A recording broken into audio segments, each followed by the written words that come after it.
Alors, ça faisait combien de temps que vous souffrez de dépendance affective avant de rencontrer Cécile? Bon, bah, je pense que quand j'avais une vingtaine d'années déjà, ça commençait déjà, à partir du moment où j'ai eu mes premières relations amoureuses, je me suis rendu compte qu'il y avait un problème de ce côté-là. Donc c'était oui, un petit peu avant la vingtaine. Et vous avez utilisé d'autres alternatives pour guérir de ça avant ou... Oui, tout à fait. J'ai essayé un peu le chemin normal, on va dire, un peu des psychologues que j'avais tenté, mais je voulais quelque chose qui soit, on va dire, rapide. Je voulais pas faire des analyses pendant 2 ans pour pouvoir avoir éventuellement un résultat. Donc c'est pour ça que je me suis orientée vers un peu les méthodes un peu alternatives. Et on vous a conseillé l'hypnose, d'où vous est venue l'idée? Non, en fait, j'avoue que j'ai vu un peu des films, un peu où il y avait des personnes qui justement se faisaient aider avec l'hypnose. Donc du coup, j'ai fait des recherches un petit peu sur Internet. On va pas à l'époque parce que c'était un peu. J'ai toujours été intéressée par ces méthodes-là. Mais après, pour en arriver jusqu'à Cécile, c'était vraiment Internet et on va dire que les films ou les séries que je voulais essayer. Voilà. Et quand vous êtes arrivée pour votre première séance, vous étiez dans quel état d'esprit? Est-ce que vous y croyez ou est-ce que vous étiez réticente? Oh, moi, j'y croyais à fond. Hein. Pour moi, ça allait forcément marcher et j'y allais en toute confiance, en disant qu'il y aurait un résultat et que ça allait passer. Et que, enfin, une fois arrivé ici, vous êtes senti comment? Comment vous pensez quoi des méthodes de travail de Cécile? En fait, je ne m'attendais pas à cette méthode-là parce que Cécile, on est consciente en fait. Et pour moi, l'hypnose, on avait les yeux fermés. Voilà, donc moi, j'avais cette vision-là de l'hypnose. Donc on va dire que j'étais un peu surprise.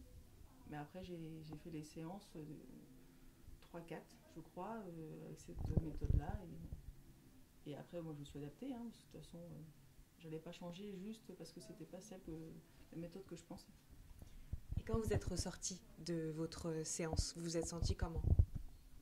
La première séance, écoutez, je pense, hein, parce que ça fait un peu longtemps, j'étais contente d'avoir tenté l'expérience.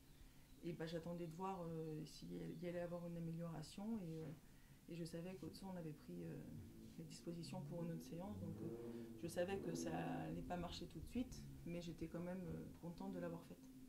Parce que c'était un processus qui était engagé. Voilà. Et aujourd'hui, par rapport à votre dépendance affective, comment vous vous sentez? Est-ce que vraiment l'hypnose a fait 90% du travail? À combien de pourcents ça vous a aidé? Je pense là, par rapport à l'efficacité, ça a fait un minimum 90%. Ouais. Ça a été vraiment très efficace.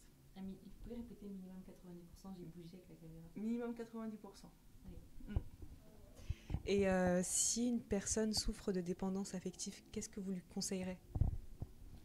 En effet, moi je lui conseillerais de faire de l'hypnose parce que c'est quand même assez efficace. Voilà. Donc vous recommandez l'hypnose? L'hypnose, oui. Après, voilà, il faut voir aussi la méthode. Après, je ne sais pas si je peux le dire ça, mais j'ai fait d'autres méthodes d'hypnose et qui ont aussi très bien marché. Donc en général, ouais, je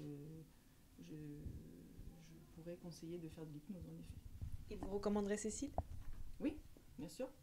Parce que elle était disponible assez rapidement. Il n'y avait pas beaucoup de temps pour la prise de rendez-vous. Et puis elle met à l'aise. Donc oui.